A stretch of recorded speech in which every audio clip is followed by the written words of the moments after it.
This is the Collective Consciousness. Starring myself, Patrick. And starring me, Mitchell Tatum. Anyways, this is the Pryant and Bat podcast. We're very, very proud of our podcast. This is now sponsored by Pabst Blue Ribbon. Also, our other sponsors, as you may know or may not know, LegalZoom.com. Which we haven't determined if they are our sponsor yet, but once they hear it, they can't say no. No, they can't. And also, if you put in the promo code, the promo code yeah, that's UMM. You will get 30% off all of death certificates, marriage licenses, and divorce licenses. I'm assuming. Well, yeah, and that's a popular market. I'm sure there's a few out there that need that. Cornering the market on all sorts of marriages. And we're also sponsored by Expendables 2. Expendables 2. Now out in theaters. Go see it. Twice as less needed, Steven apparently. Seagal's a pussy. He's not in it, but I still support him. I would wonder why he's not in it. Anyways, let's get this sucker started.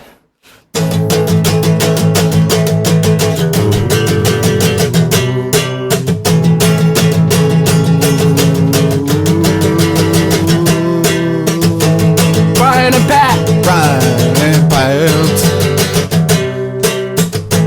Pryant and Bat. Podcast Hourn, yeah. Current events. Lots of topics. Large tits. Small ones too. Accepting all cultures. Critical of all things, yeah.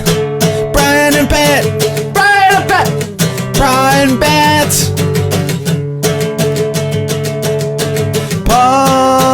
Podcast Hourn. Okay.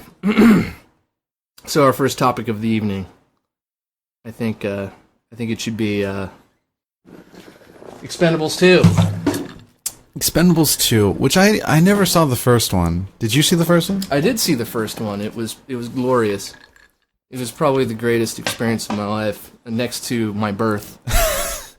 Well, see, the only part I saw of the first one was actually the scene that Arnold Schwarzenegger was in, his little cameo, and it was like a 20-second scene where they quick cut every line of dialogue. So it was like Bruce Willis, Sylvester Stallone, Arnold Schwarzenegger. It was kind of disorienting, but I think that's what they were going for, because it was almost comically cut. You know, Arnold had open heart surgery right after his scene. Really?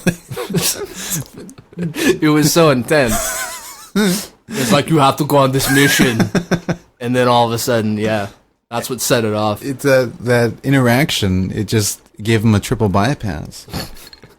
And then I think it also helped that him and Stallone were like shooting up mad steroids, like behind the scenes. Going all the way back to, what was the movie that he was in? The documentary. It was Pumping Iron? Yeah, Pumping Iron. Pumping Iron, yeah. Lou Ferrigno looking kind of standoffish.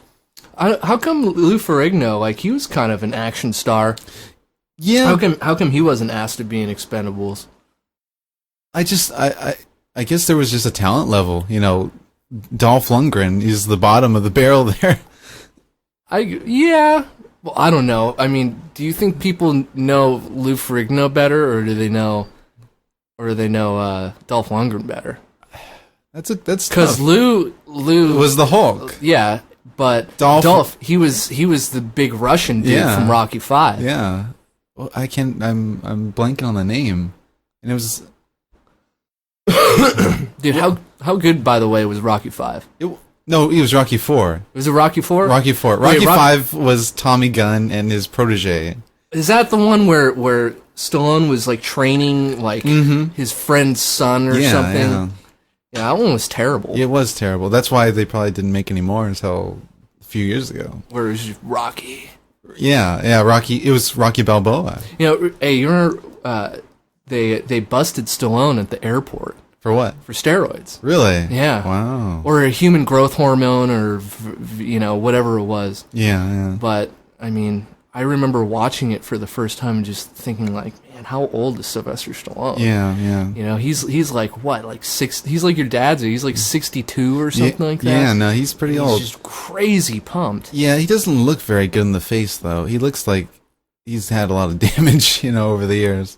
No, he looks like a piece of Jack Links or something. Yeah. Like beef jerky. But actually, speaking of Sylvester Stallone, that brings up a good conversation I was having about pro wrestlers. That they can't be taken seriously anymore because they're getting smaller. They're not steroided up. Yeah. And there's they're not larger than life anymore. They're not the Hulk Hogan. They're not the Andre the Giant. But Sylvester Stallone, that guy's only 5'8", I think, or 5 foot. He's smaller than and he's still this larger than life action star, but it's because he's how he's presented. If he was, if he got into acting and then was just like a math teacher for all his movies, he was like the Edward James Olmos character in Stand and Deliver. He wouldn't be Sylvester Stallone and he wouldn't be this big star, but they presented him as this, Rambo, as Rocky, and it didn't matter that he's 5'8", 5'9", and so I think perception matters more than actual size nowadays, And I think MMA has had a lot to do with that. There's small guys in MMA that can destroy you, even if you are 6'4". Especially since they have like these really tiny weight classes now, like 135. Yeah, that is pretty tiny. That's like if you lost like 30 pounds. Yeah, or 50 pounds. Yeah. But no, but I think it's a good thing because, and maybe that's just because I am a smaller guy, but because we've seen too much steroid abuse that I think we know now that it's not worth it. There's also all these camera tricks and stuff, like the one Fast and the Furious, where you see Vin Diesel and The Rock, and it's like all camera tricks.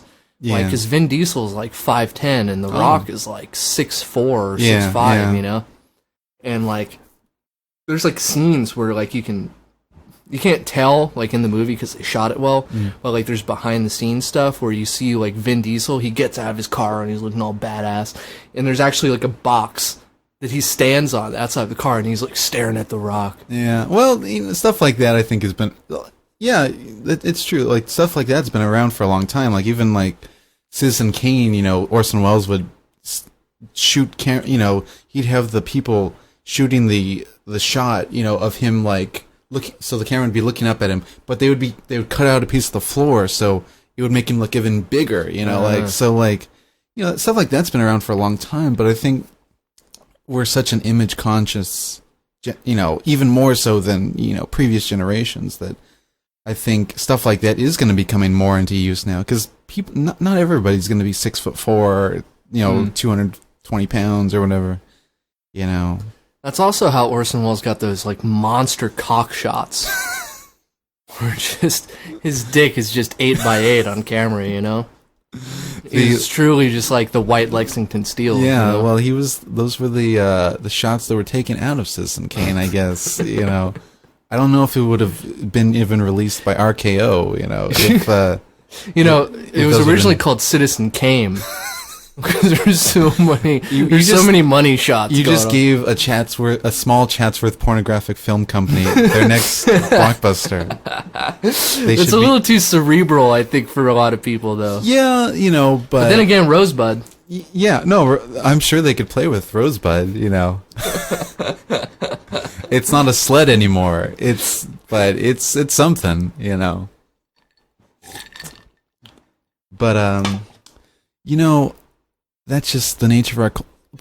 Speaking of pornographic movies, like it's funny to see how things like that in culture change. Because now I think a lot of pornographic movies, they're taking on these film parodies, and sometimes they're just as realistic as the actual movies. Like, I saw a preview of a Safe for Work preview, of course, of the Dark Knight parody, or I guess it's supposed to be a parody of the new one that just came out, which is interesting because it might have come out the same time that the new Batman came out, and it looked very professional. You know, do you know what it was called? The Cock Knight Rises or something? No, it was actually, I think it was just The Dark Knight Rises XXX or something. Like, the titles were, I think the titles are getting less creative, but the production values are getting better. The Dark Knight pitching a tent. I would cease to see The Dark Knight as pitching the tent. I wonder if it looks more like the Joel Schumacher ones where they got the big old cod pieces. Yeah, with the nipple, the little indentations for the nipples. The nipple studs. Actually, that was Joel Schumacher because he was the one that George Clooney, Val Kilmer ones. But yeah. Have you seen the Avatar one? No, but I heard about it. The Avatar one's frightening. Yeah. Because it's almost as if they really did get like the same like makeup people from the original Avatar, and so like you see like this human dude wandering through the forest, you know, and everything's all like weird and neon colored and everything. The perfect porn setup, of course. And like the girl, like is literally wearing the same exact makeup, and you know she's got the full body makeup on, so like her boobs are blue, and you know it's just so weird, and he's just railing this girl who's in full makeup, and like I don't know, like. If I were a porn star, I don't know how I wouldn't be able to just not stop laughing. Yeah. Non-stop. Just railing this fucking blue alien bitch, dude. In the middle of another planet, green screen style, you know?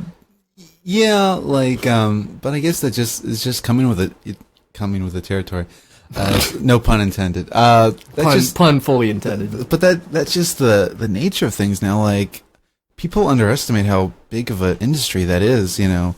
So, you know, they're on pay-per-view, they have their own video stores, they have their own sections of regular video stores, you know, like, or, you know, maybe like small mom and pop video stores, but like, you know, that's just tons of money that it's coming into these companies. So I think that they're finally saying, we have all this money, let's use it and make more money, you know, like. I don't know how they're making money though, because porn is just like, it's so pirated. Yeah. But you know, as much as pirating is a big thing, you know, it's so prominent in our culture. I think it's prominent with teen culture, you know, whereas I think, which is obviously a huge portion of people that are on the internet. But I mean, there's so many people on the internet nowadays that probably don't know where these websites or these torrents or stuff like that is, you know, so I think there's still a good chunk of people that don't download it, you know, or pirate it, you know, so they're keying in on that. Maybe too that like the direction of porn keeps like growing with technology. Yeah. So like people who have like 3D monitors and glasses and TVs and stuff like that, they're like entering the world of 3-dimensional pornography. Yeah. And they have to see that super duper 1080p resolution. Yeah, we know a couple people that are like that, I'm sure. You can see like literally every pimple and like ingrown hair. Yeah, you know, but I think that's just the trend in culture is, you know, this immersion, you know, with music. We want, you know, now we've given kids the tools to make music, you know, professional sounding music, you know, just in their garage or their, you know, in their room, you know, and like this professional podcast we're doing right now. You know, everything's becoming self-aware, you know, you know, this is, it's we've gotten to a point where there's no real, you know, the line between professional and amateur is getting blurred, you know, and I don't know if it's a good thing or a bad thing, you know, because, well, it's good in some ways and bad in some ways, and I think, but it's interesting, you know, how, and I think pornography is, you know, just another avenue that's being expressed, you know. People are exposed to all these tools now, too, that were once, like, trade secrets. Yeah. Like, I can go on the internet and Pirate Bay or whatever and download Photoshop and, you know, all those video editing programs. That you would do all that. Yeah, not, you know, I don't plan on making porn in my backyard, but if I wanted to make professional looking anything, you know, like I could just go on the internet and find out how to do it. Yeah. And that's, you're right. Like it seems like it would be like a death toll for, all these huge industries, but it's not yet, but maybe in the future, it's maybe the first shot in the war that's going to end, huge record companies and huge pornography production companies or movie companies in general. Those companies are always going to be around, but it's weird how things are getting funded nowadays, because since people can do it all on their own, they just need money. Yeah, they just need money, and like you go on like that website Kickstarter. Mm-hmm. Yeah. There's actually record labels that are on Kickstarter who are like, "Hey, fund this band's project," because record labels, they don't want to invest in people that are that they can't 100% rely on for a complete turn of profit, Which would have never been a deterrent, what record company now would sign Frank Zappa, or something? Yeah. So, no, but continue. Like, but Kickstarter is a really, like, that's a good point, because Kickstarter is this really strange phenomenon. When I started seeing people, and I've seen more and more people start Kickstarters, it's just this, it's like the equivalent of like, the Salvation Army standing outside of a supermarket, but instead of charity, it's like, oh, this vanity project of mine, or this, like there's people, like you said, like fund our album, or something. And it's almost sad, but it's not really pathetic, as much as it should seem to be, because like, it's working, and you can't argue with. Well, it definitely doesn't put like, big time movie production houses or record labels in a good light. It doesn't look good for them, because back then, 20, 30 years ago, they had no option but to fund a project, to fund a band. Yeah. But now record labels, they won't sign you unless you have something to present to them. Yeah. And like if you have an album fully recorded, mixed and mastered, they're going to be like, "Oh, okay, cool. Like all we need to do is pay for distribution. We don't have to actually pay producers and all that kind of stuff." Yeah. So it's the same thing with porn.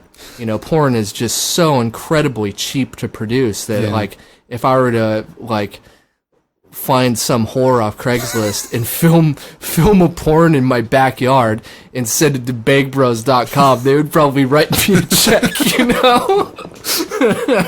It's that easy. Yeah. Because they don't have to go and do it themselves. Yeah. And like a lot of these, you can tell like that, even from like still pictures, you can say, oh, they filmed these different scenes in the same office building, or the same office, or the same quasi school classroom, so my first sex teacher.com. So all these, you're right. The production values, like that's not even the biggest, hurdle to getting these things, promoted and published, and that's another thing that's, so different than how movie making or, media used to be. So like,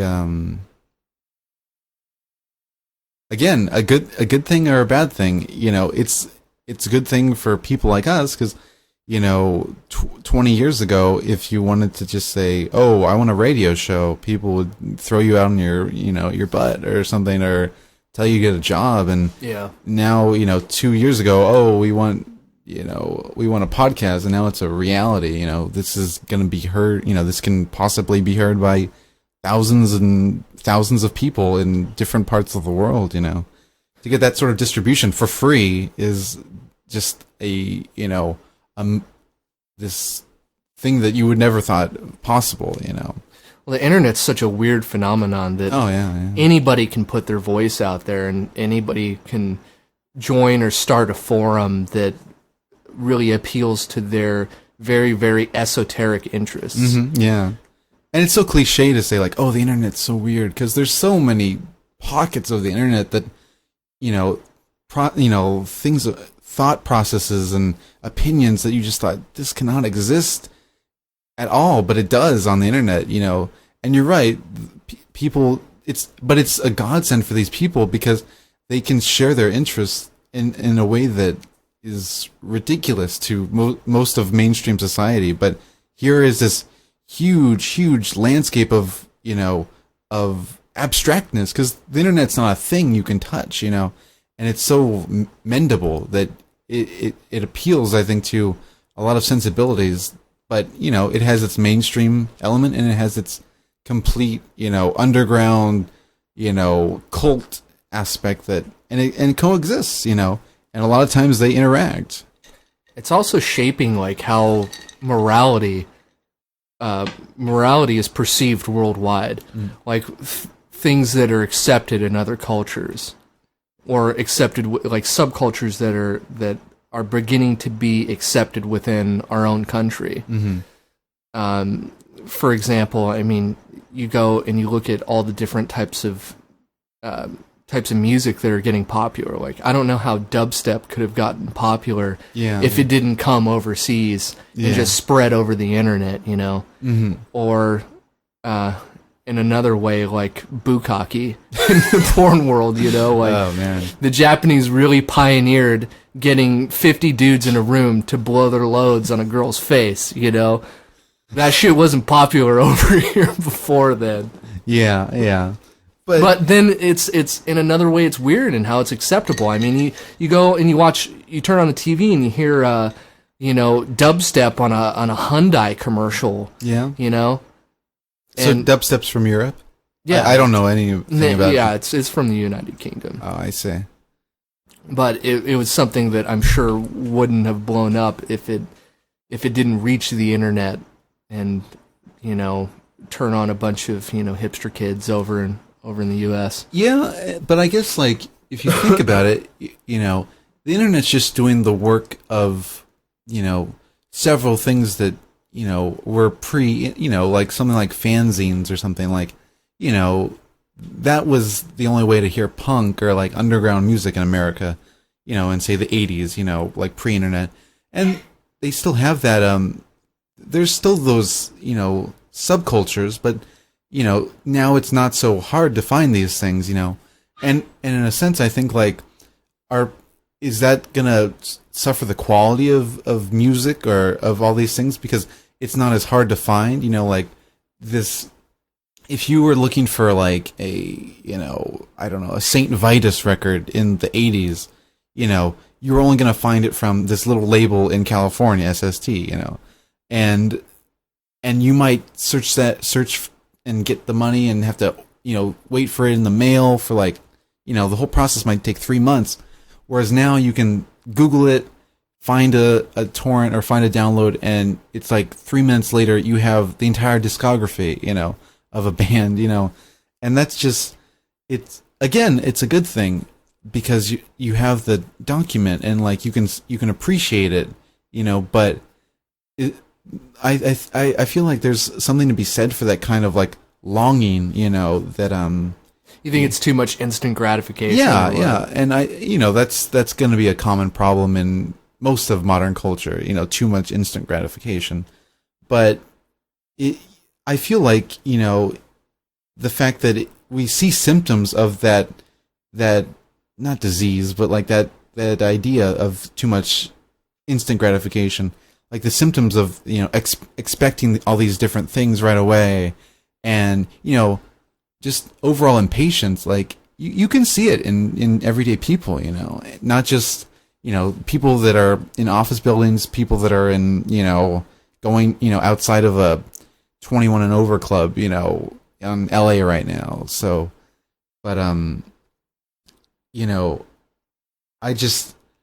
I can't tell if I should be scared or I should be appreciating it or just accepting of it, I think it's amazing.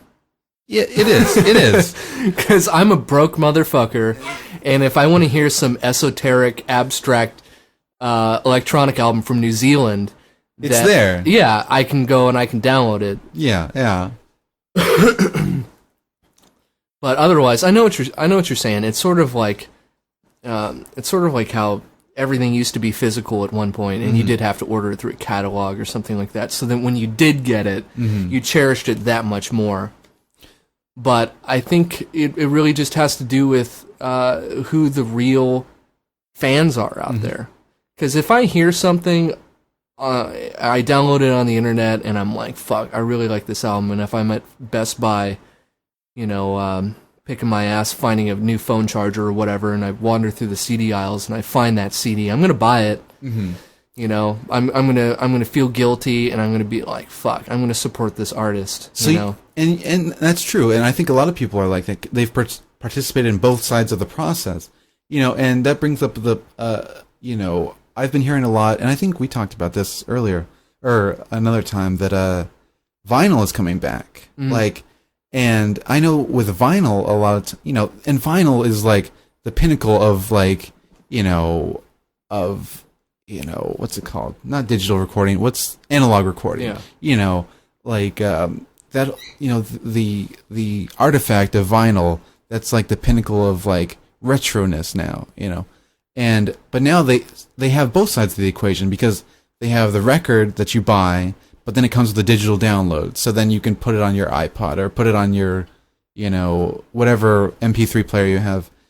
So I think, and that's a savvy move for record companies, because there's that, that danger, that modernity of like, oh, we're listening to this digitally. We're not, it's totally different from how music used to be listened to.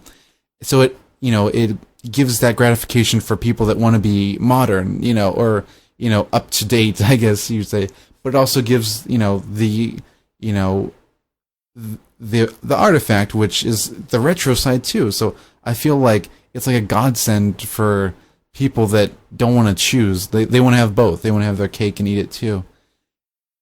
And that's a good thing, That's there's no harm in that, I guess, because you're still buying, you're still paying money, you're still supporting the artist, but you're getting the convenience of digital music, and everyone's a winner there, And I think that's going to be that's something that I've been seeing in small record labels, like indie labels, and I think maybe that's going to be moving more towards the mainstream too.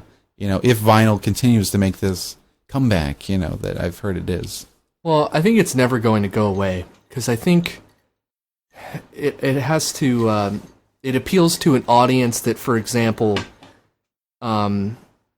people who like download books, for example. Yeah, that's another one. What would you rather do? Would you rather read a book on a screen? Yeah. Or would you feel it in your hands? The actual physical aspect of it.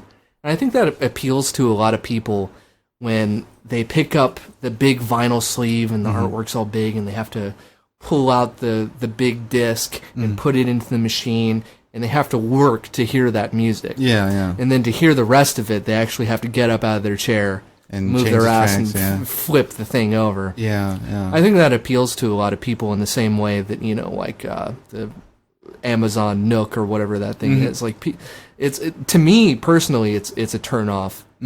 I'd rather just pick up a book and flip the pages and feel it in my fingers. Yeah, yeah. But when it comes to music, I don't think there's anything greater than just having an iPod and being like, oh, fucking flip through it and have to deal with this bullshit. But it is cool, and I see where people are coming from. It's the sort of the same idea.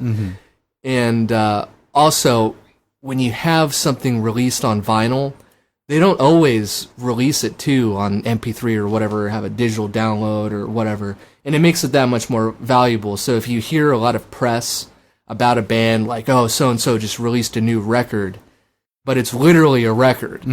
Like, there's no CD. Yeah. You really do have to go and hunt it down. Yeah. And find it, So it's, they are forcing the person to, be that kind of not traditional, but that hardcore fan that they have to search, There's also a mystique behind it, too. Yeah, definitely. There is a mystique behind vinyl.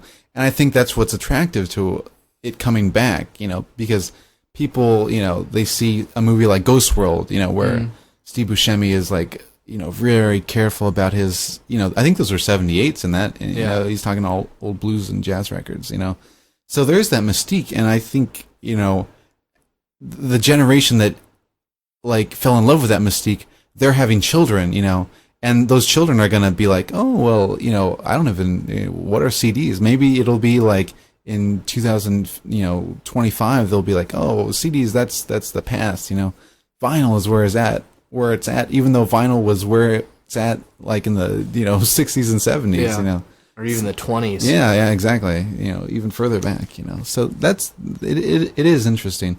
But the thing about books that's different, I think, is that CDs, I think, if you were to go looking for, classic CDs, say Thriller, Michael Jackson or Beatles albums, you're going to run the gamut from like, at the very least, $10 to at most like, $20 bucks, so that kind of, whereas like if you go looking for classic literature, you could find it in, a used bookstore for like $1, whereas, so the actual artifact of a book, generally you can, if you look, you could find it for really cheap, and still have it.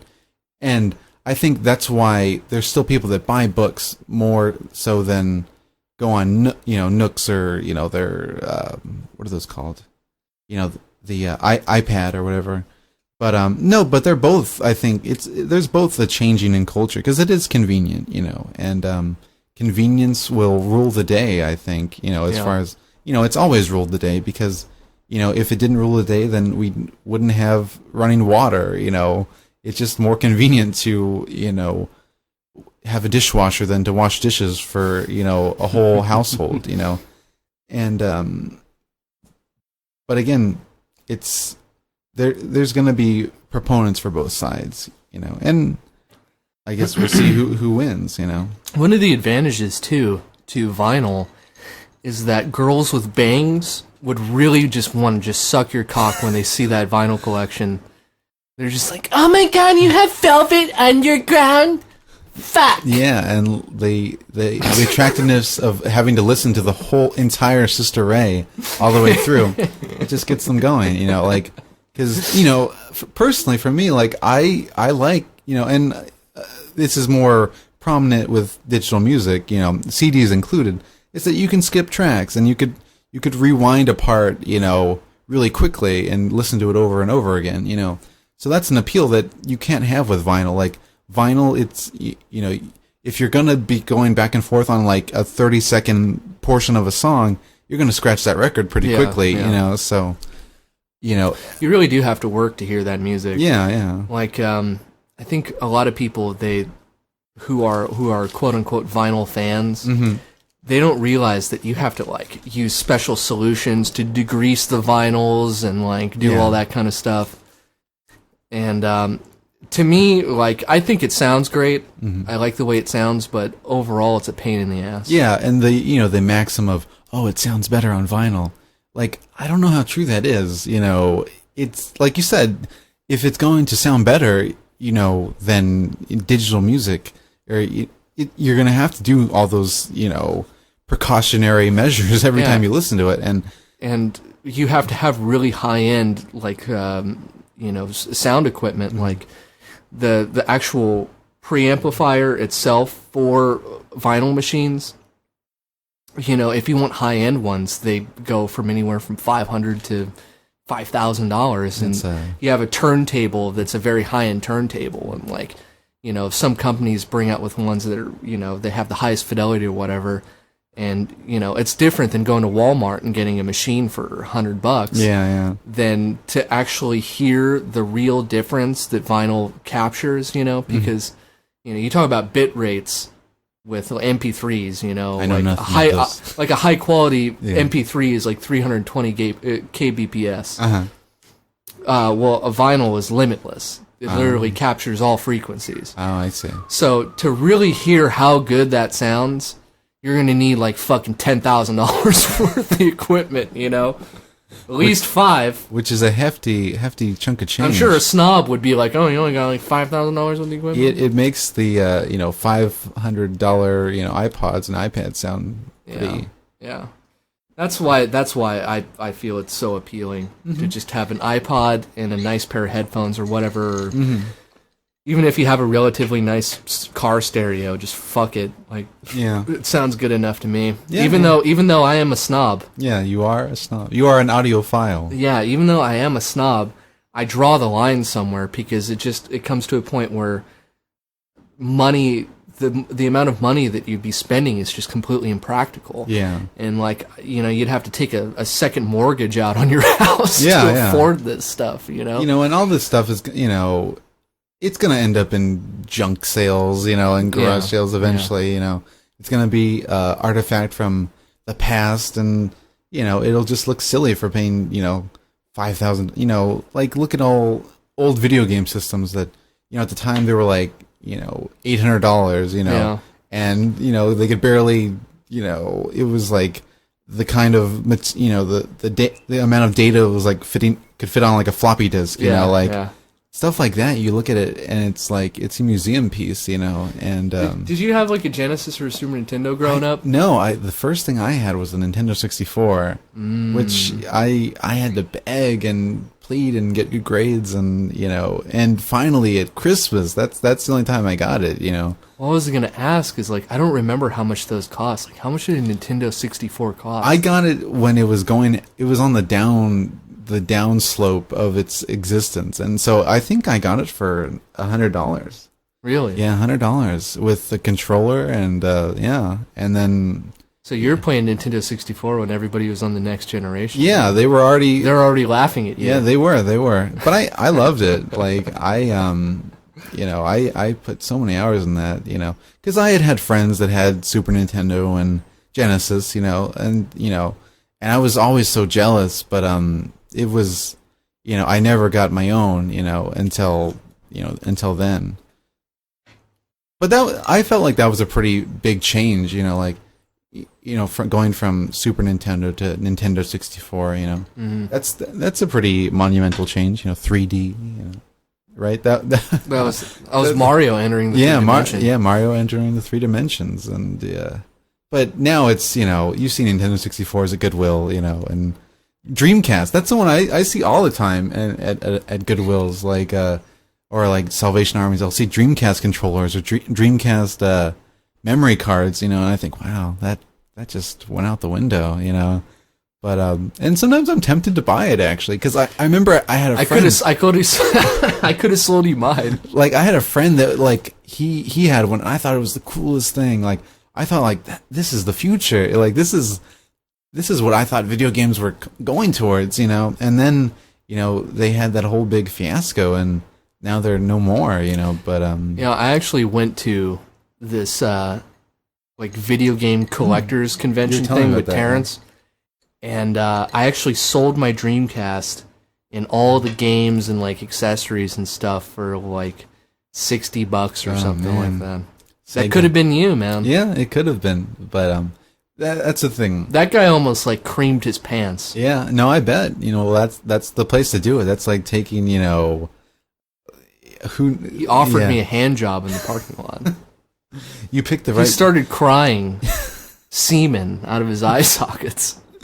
You were shooting a fish in a barrel that day,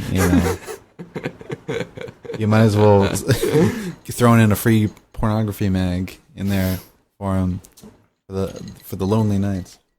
There's a Hustler included. Yeah, with the letters to the editor.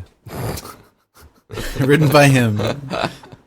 How many people do you actually think read Hustler or like Playboy or whatever for the stories? That's an interesting question, because I think that's why Playboy, I think, has failed as well. There's multiple reasons why a magazine that was supposed to be scandalous is now not so scandalous, But it's funny to think about it, but like Playboy was considered like a pretty, it was like a full experience magazine. You had like intellectual content, because like writers like John Updike and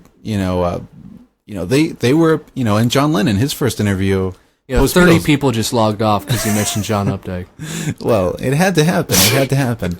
But like John Lennon's first interview after Post Beatles, it was Playboy, I think, and a huge interview. Like, I think it was even 2 issues, So stuff like that, if that's, people obviously were reading it for different content than just the pictures or, profiles of girls. I don't know. I'm not familiar.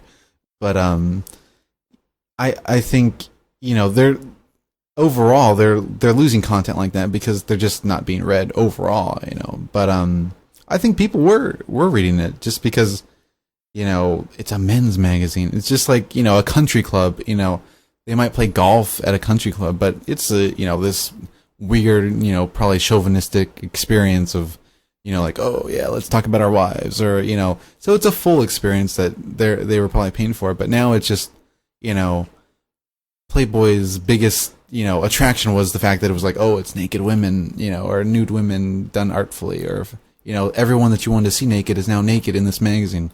But now everyone that you wanted to see naked is now naked on the internet, and that just goes back to... Well, that's what I was about to say, is that, it's like what we were talking about earlier, that, Playboy isn't the same because you can just download a PDF of it or whatever, you can just find it online. Yeah, and even back issues, like, so they can't even depend on the, like, oh, because sometimes with magazines like Time or, Spin or whatever, they'll have, like, or they used to have little cards that would say, like, buy this back issue, that we still have in stock or something. But they can't even depend on that anymore because you could just download it off, like you said, a PDF, and it's all there. It's not like you're missing anything, It also goes back to what I was saying earlier, like what's socially accepted, in terms of morality nowadays. Because, like, there's nothing that's sacred anymore. It used to be taboo back then, and now when you see a picture of a naked girl, it's like, oh, well, that bitch is naked. Yeah. Who's the one, the girl with the red hair, who's a celebrity, who's an actress or whatever? I mean, Christina Hendricks. No, what's her name? Who was like getting into trouble, like doing all kinds of drugs and stuff? Lindsay Lohan. Yeah, exactly. Like, that wasn't even a huge issue for Playboy. Yeah. Like, it didn't monumentally sell anymore just because when it came out, somebody scanned it into their computer and put it on the internet. Yeah.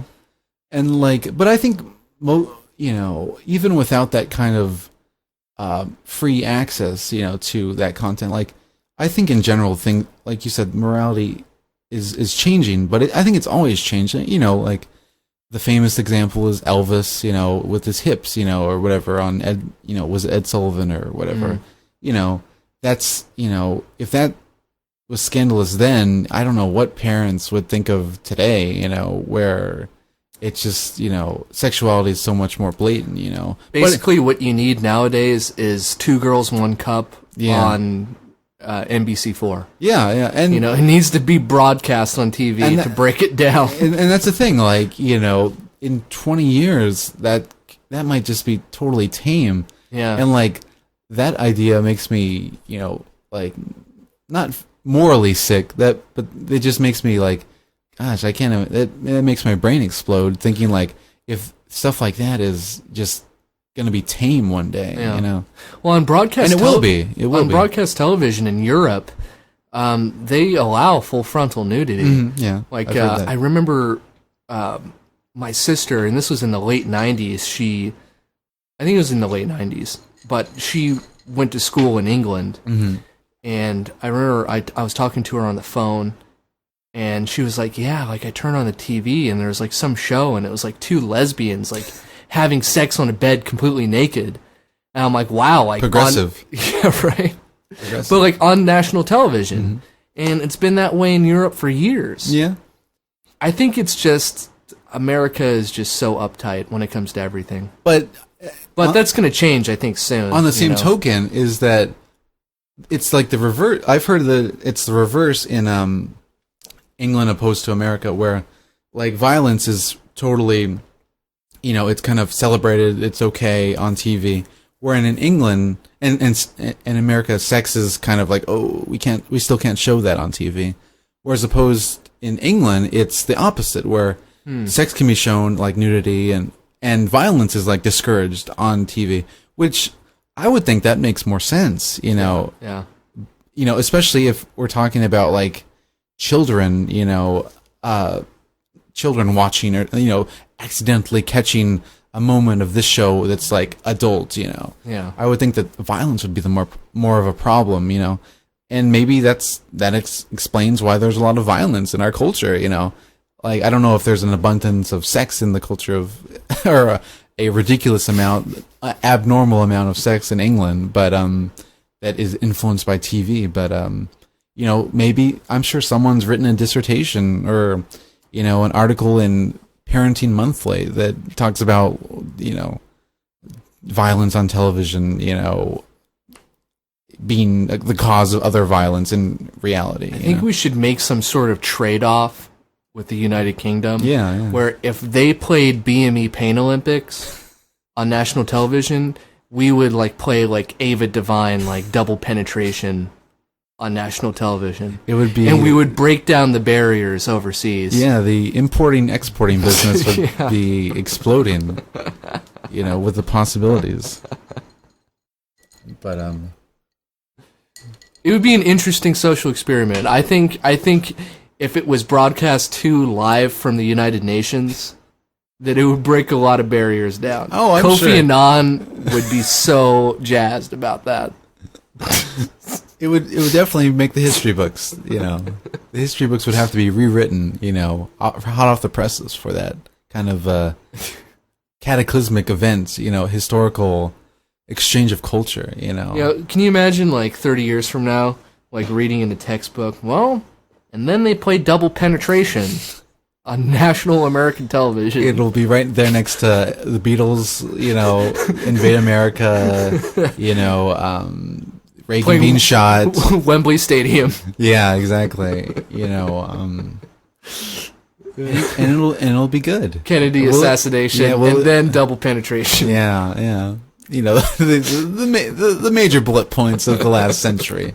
And actually, what are our bullet points going to be, going, 2000s on, because it's, the obviously the last decades of the 20th century had, various, big events, but, obviously 2000 onward, September 11th, but, we're in, I guess, the financial crisis, but, we're going to need some new bullet points, Am I incredibly ignorant, or can I just, I can't remember anything else besides September 11th for the 2000s? Yeah, well, Osama was killed. Was killed. There's the Iraq War, of course. Saddam was...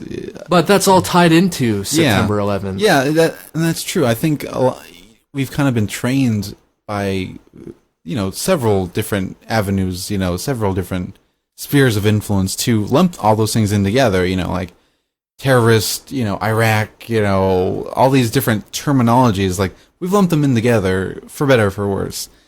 So you're right, that's just going to be a bullet point with sub-bullet points, in... It's going to be a bullet with dashes. Yeah, bullet with dashes, there we go. And, because we know how textbooks work, maybe it's a little diamond instead of a dash, but right, it's, it's going to be... That's how parentheses it's gonna be, here and there. It's going to be laid out like that, And so, after September 11th, what's our next big bullet point, Obama being elected? December 21st, 2012, dog. Yeah, but that hasn't happened yet, oh yeah, okay, so future bullet points, okay. But... Hey, when that happens, we might not be here, dog. Yeah, we won't have any textbooks to worry about, And there won't be any, we won't have to worry about dashes or diamonds, It'll just be, that'll be the end game. Or maybe the Illuminati is just going to brainwash us all. Yeah, but they should have had bullet points already, to prepare us,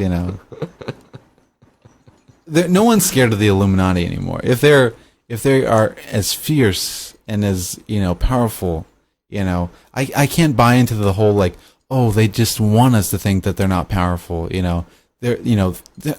no entity that's going to destroy the world should be flying under the radar for thousands of years, Plus, I think they're just too busy partying.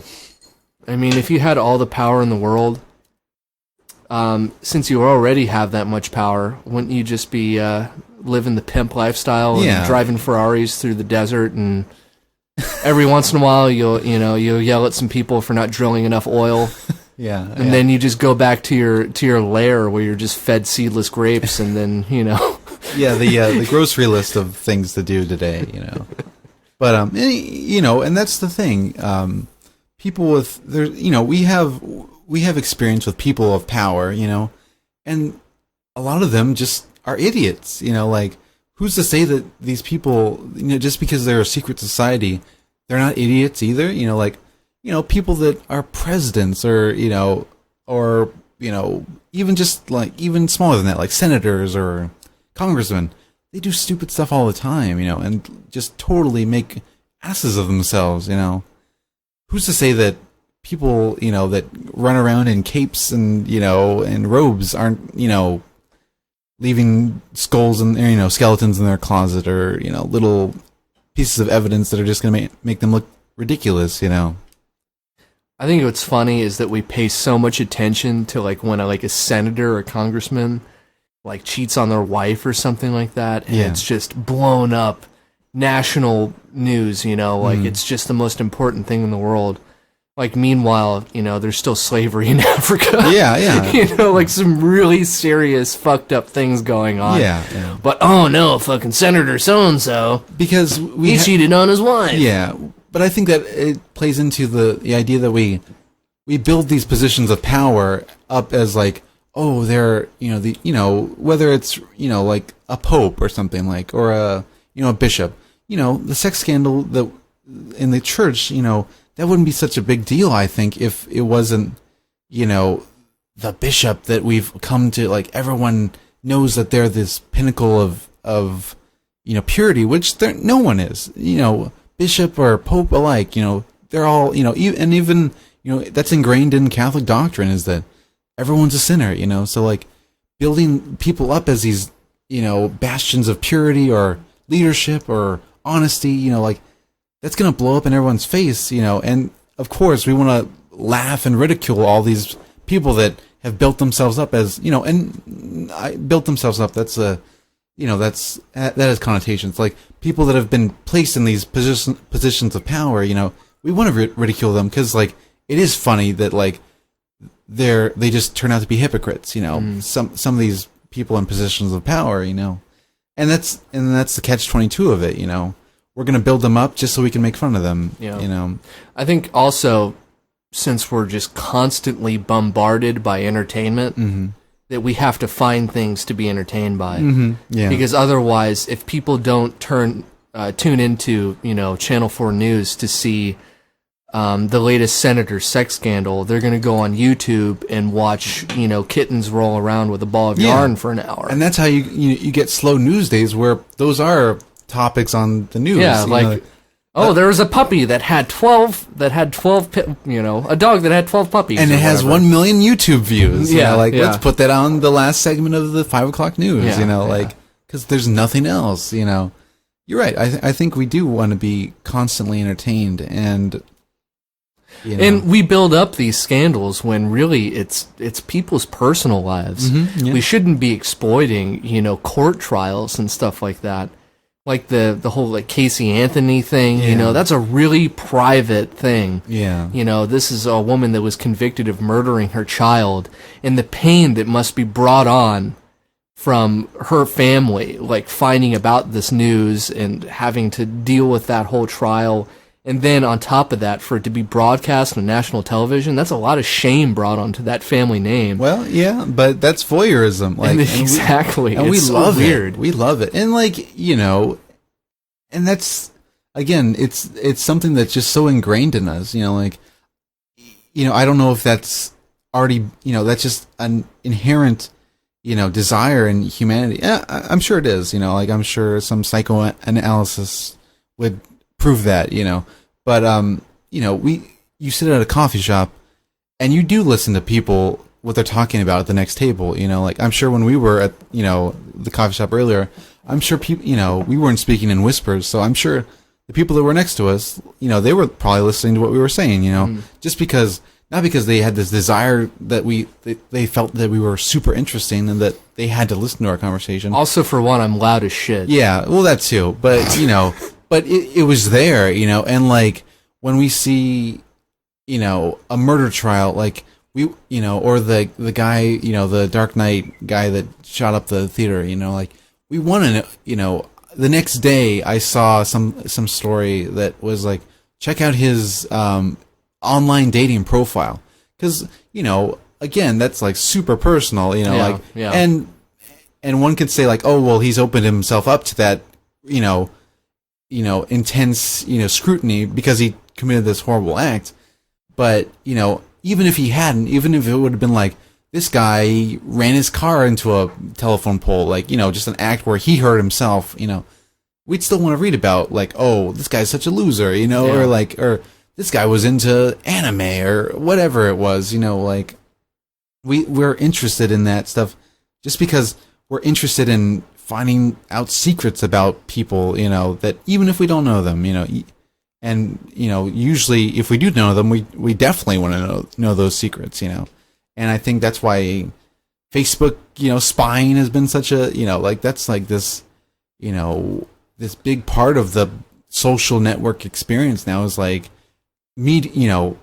searching for people that you don't, that you've seen and that you want to know more about without actually meeting them, which is interesting. Again, it's a phenomenon. I guess when it comes down to it, the majority of people have such outstandingly boring lives that they have to peer into others. Yeah. There has to be that voyeuristic, sort of. I think that's true, and that says more about us as a people, than it does. But then again, like and we've talked about this before, I really can't fathom that. All these great minds of our, previous generations, like, would we have even made any, technological advancements if, like, Facebook was around back then? Like, would Albert Einstein have, maybe he would have just been, like, on, playing some game on, like, miniclip.com or something, for hours on end, just to pass time. And he didn't even, maybe he wouldn't have even made these advancements and these discoveries, and it's scary. Again, like, maybe we're holding ourselves back. I think Einstein would have been a porn addict, to be honest. I think a lot of brilliant minds would have been porn addicts because they have to have that constant, like, chemical release in their brain. Mm-hmm, yeah. Like they're just their synapses are firing off all the time. Mm-hmm. That I think that's why, like, like a lot of artists, like, they smoke cigarettes. They need that constant release chemicals in their brain. Because too much pressure is building up. Yeah, exactly. Yeah. And so, when Einstein is thinking about the fourth dimension and he's trying to solve the riddle of time, he's just going to be beating off to Sasha Knox on X Hamster, dude. just jerking it. But then again, after that, we're grateful. He'll go back to the chalkboard. Yeah, we're grateful for it, for that chalkboard that he got that release. But but see, that's the thing. But like, if you read about, like, for me, like, I'll read about authors and, like, Edgar Allan Poe in love with his, like, teenage cousin, or just all these authors were enthralled by these, like, little girls, and that just. I think about that and I'm thinking, if they were alive in 2012, like, would they be the Pete Townsends, of our, and, obviously there's going to be, hearsay about Pete Townsend in that regard, because nothing was proved or he was doing research or whatever. But, like, Gary Glitter, that's a better example, that he was actually caught and he admitted it and stuff. And it was black and white, the fact that he was guilty, but, would these authors have even, been able to rip themselves away from, like, the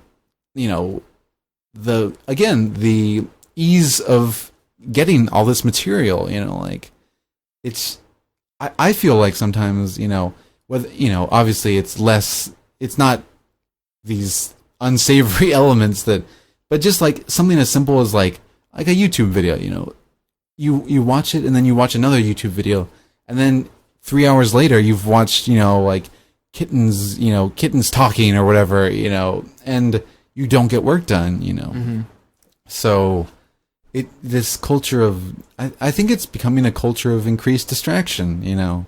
And is that really, you know, in the long run, if we just transmit that culture on and on through generations, you know, like 3 generations down the road, are they going to even make any, you know, advancements in anything? You know, are people going to be writing? Are people going to be painting, you know, when they're just all being distracted by, you know, but then who's going to be making the content, you know? Yeah. There has to be people making the content for people to be distracted by it. So I don't know how we're going to separate those people that are the creators as opposed to the, you know, acceptors, the viewers. You know, when Oppenheimer was developing the Manhattan Project, he actually had a tab open for the Vedic texts and a tab open for Andy Sandemus videos. He was watching some DP. It really just helped him really develop the atomic bomb. The thrust of this podcast is you know, it veers off into whatever, and it makes a segue back into pornography. Well, I have to bring it back to the gutter every once in a while. Yeah, well, that's true. And I think, and you know me, and I think high art and low art should be sitting side by side, you know, on the bus headed for Filthville, I guess. It's G.G. Allen and Beethoven. G.G. Allen and Beethoven, yeah, and that's it, you know. And someone that can appreciate both, like, that's a good thing, you know. Do you remember G.G. Allen? He had a few orchestral performances. I don't. In the late 80s. You'll have to. I'll link. There's some YouTube videos. Is this a joke or is that a real thing? No, it didn't happen. Because I have heard that he's done like some country music, which is really interesting. Yeah, like in that style of, what's that guy's name? He did take this job. David Allan Coe. Like, okay. So it's kind of like outlaw country, you know, which I don't think G.G. Allen would have been able to do, like, you know, George Strait country or something, or even Hank Williams country. It had to be, well, maybe original Hank Williams country. Well, we're over an hour right now. That's a good thing. Should we keep going? Yeah, why not? I think we should guess what we have written down on each other's cards. Have you even covered anything that we've written down on our cards? Have we covered? No, we haven't. Well, on my card at least, we haven't covered anything. Yeah, like for the listeners that are unaware of what we're talking about, we actually Brian and I agreed to write down 5 things that we were going to talk about, and then if we got stumped and we didn't have anything to talk about, we can go back to our notes and use that. But we obviously were so ready to do this podcast that we didn't even need our 5 things or our collective 10 things to talk about. So go ahead if you want to guess what I wrote down. Okay, is one of them Ava Devine? No, it's not. Okay. Is one of yours Ava Devine? No. I feel like we're playing Go Fish. Chael Sonnen? Nope. None of mine are actually people. Okay. You guess again. Is pornography written on your card? No, it isn't. Surprisingly, right? Yeah, no, I'm very surprised by that. The Mars rover. No, that's a good topic though, but no, I didn't write that down. Okay. Well, one of mine was garage sales, because I was talking about garage sales a lot, because that's just a weird phenomenon in itself. Yeah. You know. No, mine isn't on there. How about astrology? Again, another interesting topic, but I didn't write that down. Did you write down anything about stargazing? No. Because you have the Mars rover and you have astrology. No, so no stargazing. I thought your thoughts were in the stars. How about strip clubs? Nope, no strip clubs. I did have self-diagnosis, though. Self-diagnosis? Self-diagnosis. That's a big pet peeve of mine. Self-diagnosis in terms of what? In terms of people self-diagnosing themselves as manic depressive or Oh, okay. Because that's like almost like WebMD type of thing. Well, not or even like that. or more psychological. Like more, I wouldn't even say psychological. Well, yeah, obviously it would be more in terms of being more psychological, but it would be in terms of like primitively, stupidly, attention-seekingly saying like, "Oh, I'm manic depressive," or "I have problems." I have these, problems that we're talking about bootlegs of the Untitled band right now. For anybody who doesn't understand. Anyways, go on. Sad comedian. But but just in general, you see people that on Facebook or I'll overhear people say like, "Oh yeah, I've got this problem," and they know so much about it, and maybe it is the WebMD phenomenon, like. And this is me speaking as like a former, still off and on hypochondriac that I'm sure would use WebMD. But I'm talking about like people that like they have no other outlet for, helping themselves but to diagnose themselves as like this because they can't deal with it. And they want this pity. They want this sympathy, and that just bothers me, because I've met so many people that have done that, and I don't know how it helps them, because it certainly doesn't help anyone else. It's just very selfish. You know what I do? What? I listen to heavy metal really loud. Yeah, it's empowering. There's so many outlets for stress. And I just go out into the desert and shoot guns, and then I lift weights and drink beer. Hunter Thompson style. Have you actually shot a gun in the last 6 months? No, I haven't. But I think maybe this week or next week. I'm thinking about going. Interesting. I've never shot a gun in my life. You want to see a gun? It's in my pants. Oh, I knew that was coming. Man, so you really can't get any of the ones off my card. No, I think that's. We talked about it earlier tonight. At least I mentioned one of the things on my card earlier tonight. Was it the whole discussion that we kept coming back to about digital music? No. Am I close though? It was brief. It was while we were at CVS. Oh no! I was going to say the Expendables. I thought we were going to lead off with one of the topics. No. What were we talking about at CVS? Was it about girls, quote unquote, getting it? Going to get it? No. No. All right. How about I'll name the first thing off my card, and then you name the first thing off your card. Okay. All right. The first thing off my card for a possible subject for tonight. And this is just reiterating for the audience because you don't know. The first one, Lance Armstrong. Oh, Lance Armstrong. Yeah. Getting his medals pulled. Yeah. That's big in the news. That is big in the news. And, I was unaware that we were going to have a, current events section of the podcast, but it makes sense. Yeah. It makes sense to have, because that, for the non-listeners, because I don't know what our niche is going to be for this podcast, because we've covered pornography, music, and the most important things in life. Potpourri? Yeah, definitely. Do you think Lance Armstrong rode his bike to the moon? I think he probably could have if he was injected with enough steroids and enough technology. All right. Can you inject technology? Well, I don't think we've entered the Matrix age yet. No, but yeah, I guess that was what that movie was about. I only saw the first one. I don't think people have the pipes in their neck. Yeah, no, that's true. They don't. Well, my first was garage sales, but one that I didn't mention was podcasts.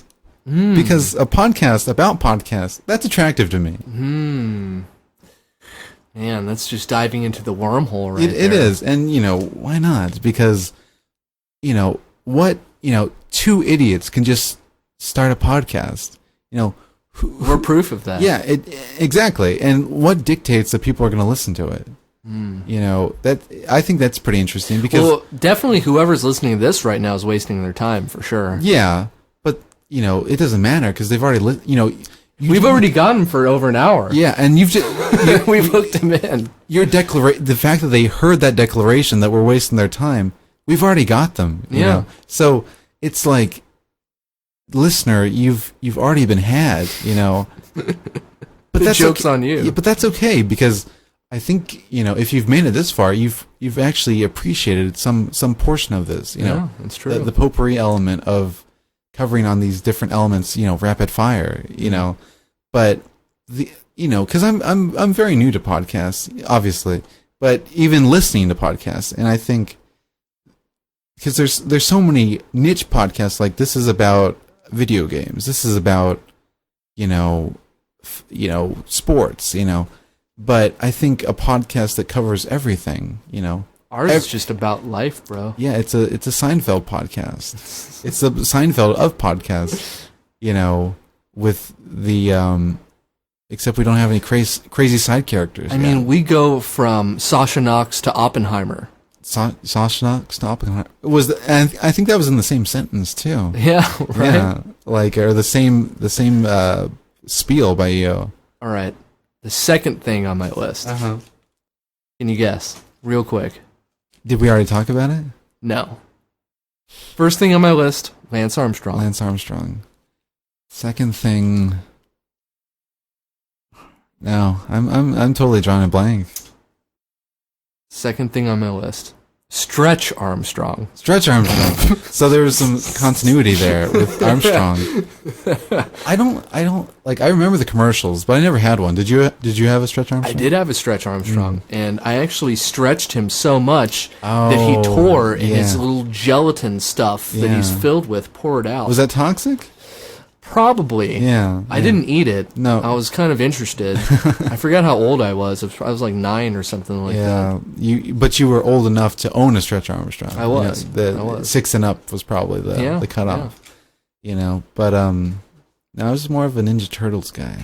Didn't they have Ninja Turtles that kind of had the same thing where they could stretch? Maybe. I think, I don't know how popular Stretch Armstrong was. I remember seeing tons of commercials for it. Yeah.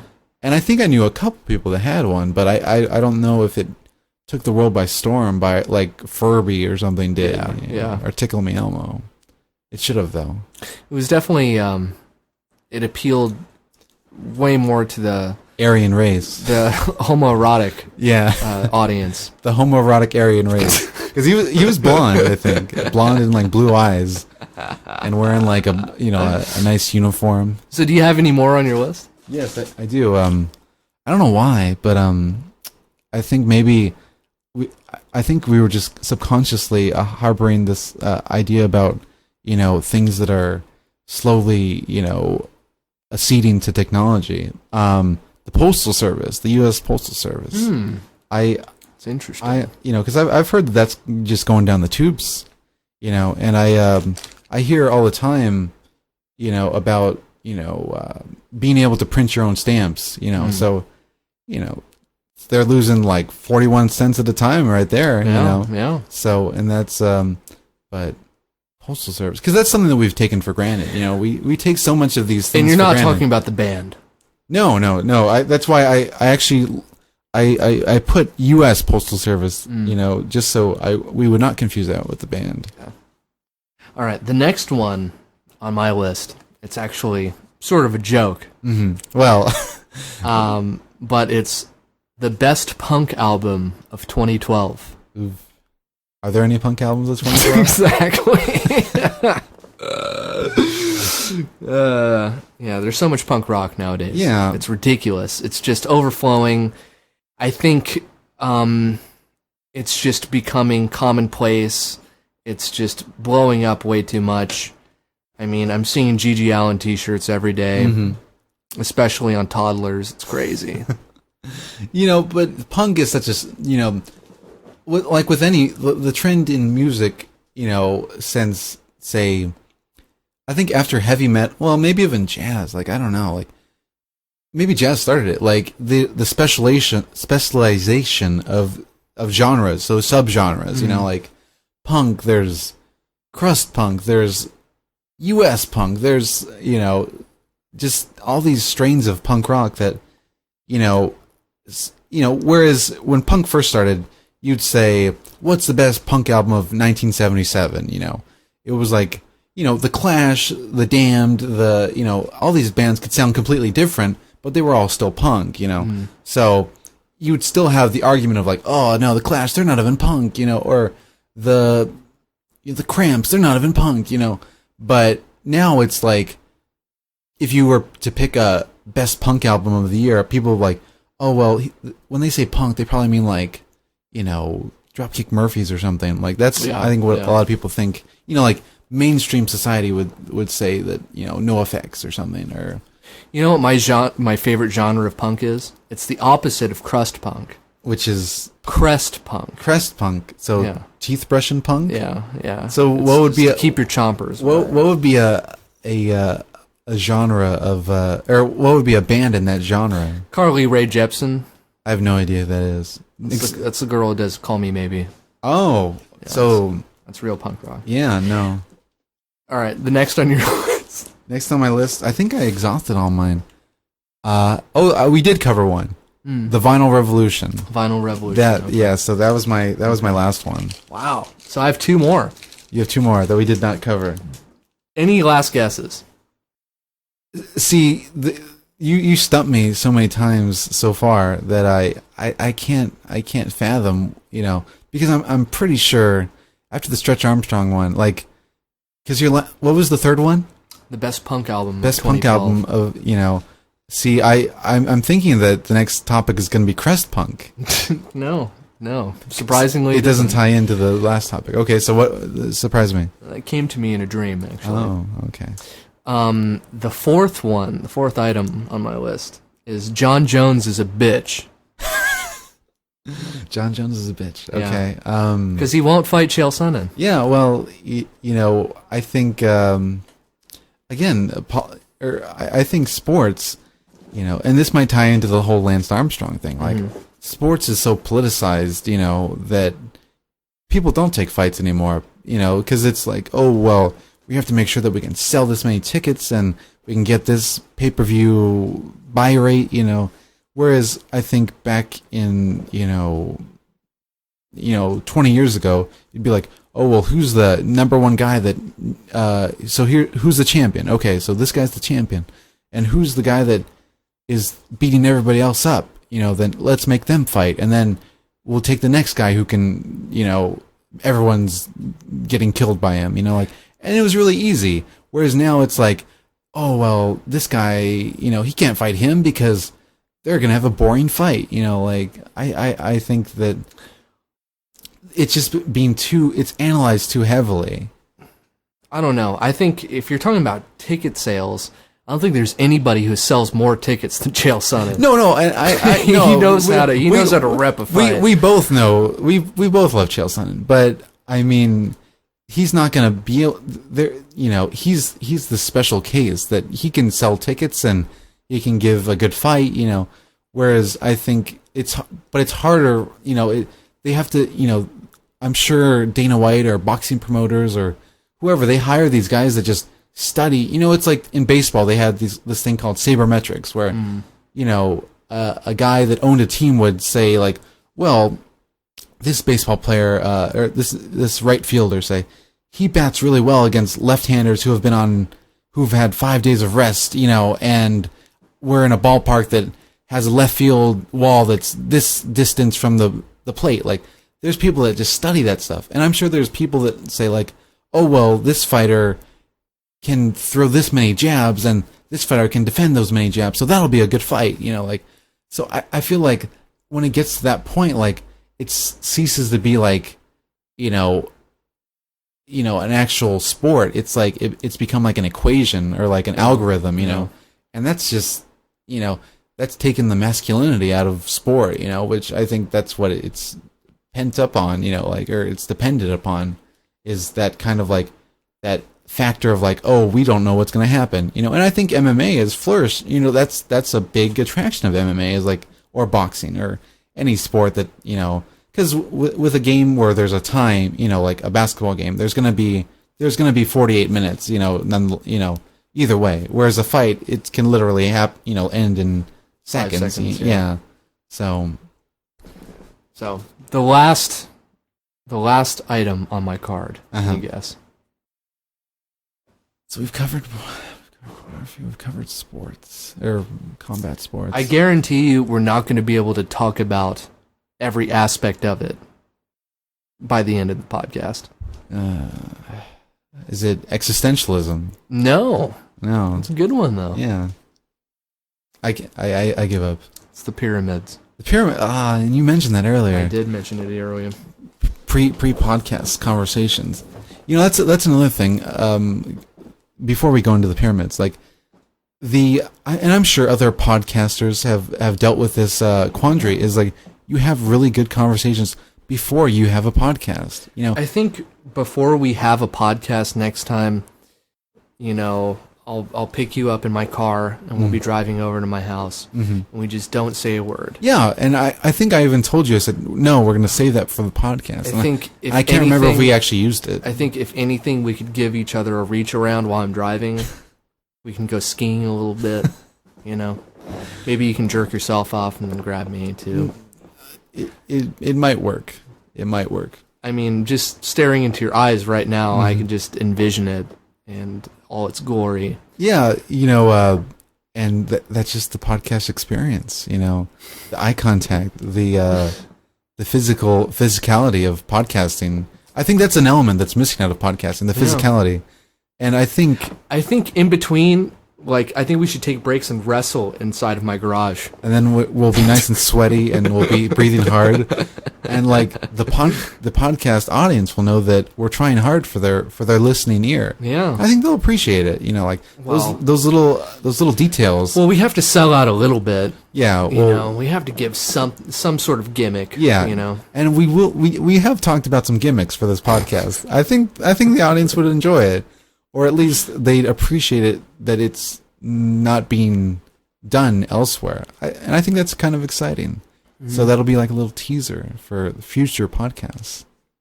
Well, we're reaching about an hour and a half. And I'm probably about to pee my pants because I've been drinking tall cans. Water on this side of the microphone. I think maybe it's a good time to stop for the first podcast. I think it went pretty smoothly. It was a pretty good podcast. You know, like I wasn't anticipating. You know, even though we joke about it, I wasn't anticipating the various pornographic references, but I think it was done tastefully. Your dad's gonna appreciate it. Yeah, because he's gonna be the first one to hear it. Yeah. Well, we'll just cut this part off. You know. Well, any final words? Final words. A song by Bootlegs of the Untitled Band, by the way. Don't mention that ever again. I don't have any. There's not going to be a final word because we're going to do another podcast. That's true. And so there's not going to be it just keeps going. There's not going to be a final word until... This is a really, like, it's turning into like a spiritual, like Buddhist kind of message, man. Because it just fucking keeps going. Because no one's going to cancel us except us. Yeah, you know? Exactly. So we have control over our final word. We'll be the Dr. Kevorkian of final words because we will have the power to end ourselves. Well, in this sense. On that note, I think it's time to pull the plug. It is. But yes. So once again, we are sponsored by LegalZoom.com. Unofficially sponsored by LegalZoom. You put in the promo code that's UMM. And you get 30% off all of your death certificates, marriage licenses, and divorce paperwork, whatever the fuck that's called. Mm-hmm. And then also sponsored by Optics. OpticRemix.com. That is optic-remix.com. I can't remember any promo codes because I'm a little intoxicated, but I actually do appreciate you people going to optic-remix.com. There's a selfish reason for that, I'm sure. For all of your sunglasses needs. If you buy 2 pairs of sunglasses, you get a free pair of Supras, which is our most popular pair of sunglasses. You'll appreciate it. And also, we are sponsored by Bootlegs of the Untitled Band and Sad Comedian, appearing at coffee shops that nobody gives a fuck about everywhere in Southern California. And who else? I think that's it. We just started this podcast tonight, so... I think the sponsors will start coming in. I know. After. I'm just looking around my garage, like Bear Paint. Fuck. Zappos would be a good one. Zappos would be a good because one. they're a quality website. Yeah. But yeah. So anyways, everybody keep reaching for the stars. And have a good night and be safe.